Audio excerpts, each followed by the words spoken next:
The Beholden, Chapter 1, Skyscraper.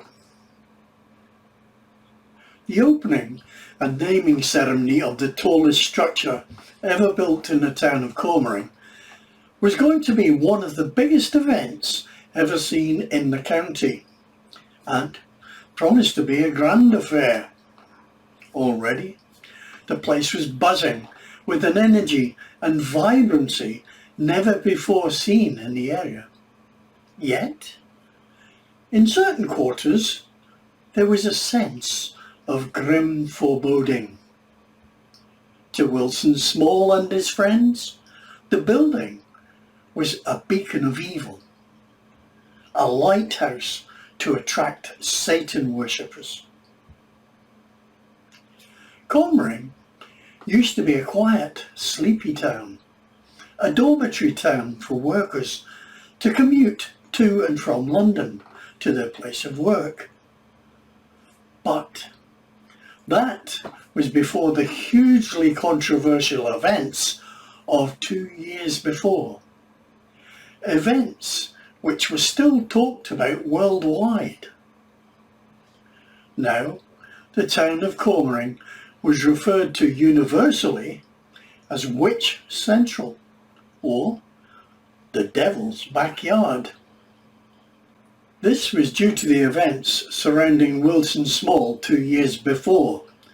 To some, he was a hero, having stopped the mass execution of his fellow citizens single-handedly.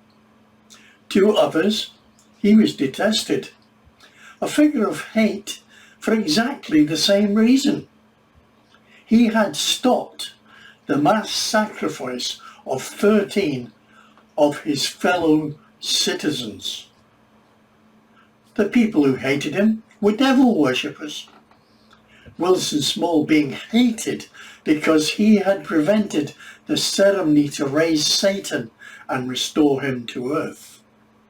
The killings were an essential part of the ceremony. Satan could not be resurrected without the sacrifice of 13 people. And the 13 people had to have been present at the start of the original ceremony of satanic resurrection.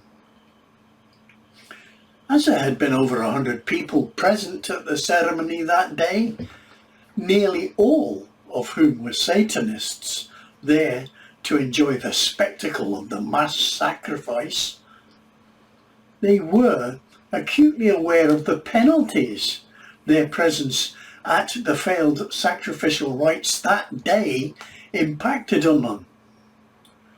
All the members of the audience that day were now fair game to the high priestess of the Beelzebub temple. They were now all on the sacrificial list, the hunted.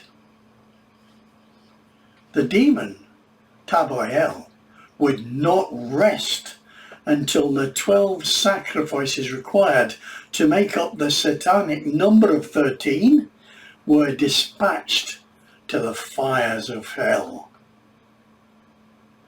As Satan worshippers, they were acutely aware of the danger to themselves, knowing that Tabitha, or Tabael as she was known in hell, would not rest until 12 more were dead by her hand as she conducted the satanic rites of resurrection. The time was right for Tabael. The time was now. Tabael would see her Lord and Master Satan stride the earth once more,